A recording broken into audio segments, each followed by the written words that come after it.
మీరు చూస్తున్నారు TV9 USA. నేను Srilatha. Welcome to A to Z fast news. America అధ్యక్ష ఎన్నికల ప్రచారంలో డెమోక్రటిక్ పార్టీ అభ్యర్థి ఉపాధ్యక్షురాలు ఇండో అమెరికన్ కమలా హ్యారిస్, మాజీ అధ్యక్షుడు రిపబ్లికన్ పార్టీ అభ్యర్థి డొనాల్డ్ ట్రంప్ ప్రచారంలో దూసుకువెళ్తున్నారు. ప్రచారంలో భాగంగా సెప్టెంబర్ 10న జరిగే డిబేట్ పై ఇప్పటికే కసరత్తు మొదలైనట్టు తెలుస్తోంది. ఈ నేపథ్యంలో కమలా హ్యారిస్ పై చేయి సాధించాలనే ఉద్దేశంతో ట్రంప్ అడుగులు వేస్తున్నట్లు సమాచారం. ఈ క్రమంలోనే డొనాల్డ్ ట్రంప్ తన అధ్యక్ష డిబేట్ కు సన్నద్ధం కోసం మాజీ డెమోక్రటిక్ నేత తులసి గబ్జార్ సాయం తీసుకుంటున్నారని న్యూయార్క్ టైమ్స్ కథనం వెల్లడించింది. అమెరికా అధ్యక్షుడు జో బైడెన్ అప్పుడప్పుడు వింతగా ప్రవర్తిస్తూ ఉంటాడు. డెమోక్రటిక్ పార్టీ లాస్ ఏంజల్స్ లో విరాళాల సేకరణ కార్యక్రమాన్ని ఏర్పాటు చేసింది. ఈ ఈవెంట్ లో జో బైడెన్, బరాక్ ఒబామా కలిసి పాల్గొనగా ఒబామా అభివాదం చేస్తూనే వేదిక దిగేందుకు సిద్ధమవుతుండగా బైడెన్ మాత్రం చిరునవ్వు చిందిస్తూనే 10 సెకండ్ల పాటు బిగుసుకుపోయారు. ఒక బొమ్మలాగా అక్కడే నిలబడి ఉండిపోయారు.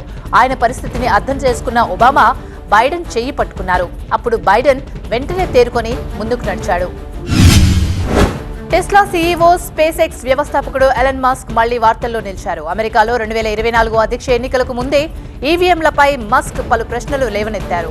ఈవీఎంలను మనుషులు లేదా ఏఐ హ్యాక్ చేసే ఛాన్స్ ఉందని చెప్పారు.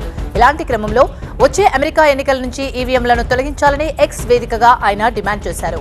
అమెరికా అధ్యక్ష పదవికి స్వతంత్ర అభ్యర్థిగా పోటీ చేస్తున్న రాబర్ట్ ఎన్ కెనడీ పోస్టుకు టెస్లా సీఈఓ ఎలన్ మస్క్ ఈ విధంగా స్పందించారు.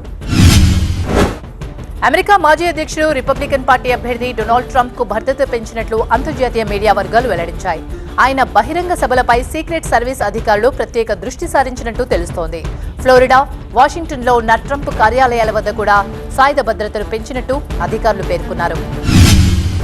డెమోక్రటిక్ పార్టీ మొత్తం ఐకమత్యంగా ఉంది అని చాటేలా అమెరికా అధ్యక్షుడు జో బైడెన్, అధ్యక్ష అభ్యర్థి కమలా హ్యారిస్ ఒకే వేదికను పంచుకోనున్నారు. వాషింగ్టన్ శివార్లలోని మేరీల్యాండ్ కమ్యూనిటీ కాలేజ్ ఇందుకు వేదికగా మారింది. అధ్యక్ష రేస్ నుంచి బైడెన్ వైదొలిగిన నాటి నుంచి ఆయన కమలా హ్యారిస్ ప్రచారంలో కనిపించని విషయం తెలిసిందే. వీరిద్దరినీ ఒకే వేదికపై చూసిన అభిమానులు థ్యాంక్ యూ జో అని నినాదాలు చేశారు.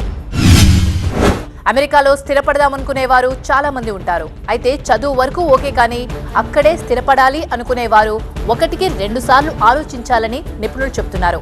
అమెరికాలో స్థిరపడాలి అనుకునేవారు ఖచ్చితంగా ఆ దేశమిచ్చే గ్రీన్ కార్డ్ ఉండాలి. ప్రస్తుతం గ్రీన్ కార్డ్ కావాలంటే 100 ఏళ్ల కంటే ఎక్కువ సమయమే వేచి ఉండాలని నిపుణులు హెచ్చరిస్తున్నారు. 1980లో జరిగిన యూనివర్సిటీ ఆఫ్ టెక్సాస్ నర్సింగ్ విద్యార్థిని హత్య మిస్టరీని పోలీసులు ఛేదించారు. ఈ కోర్టులో నిందితుడు 44 ఏళ్ల డెక్ బ్రూవర్ గా గుర్తించారు. ఈ నేరానికి సంబంధించి అధికారులు ఇంకా ఒకరి కోసం వెతుకుతున్నామని ఆస్టిన్ పోలీసులు తెలిపారు. అమెరికాలో ఇంటి ధరలపై కొత్త రెడ్ఫిన్ నివేదిక ప్రకారం 10 యుఎస్ గృహాలలో దాదాపు ఒకటి కనీసం $1 మిలియన్ విలువై ఉంటుందని చెప్పారు.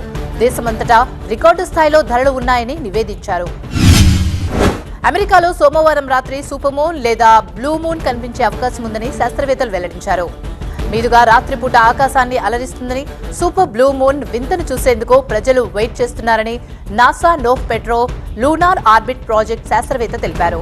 ఇది ఇవాల్టి A to Z fast news. చూస్తూనే ఉండండి టీవీ9 USA.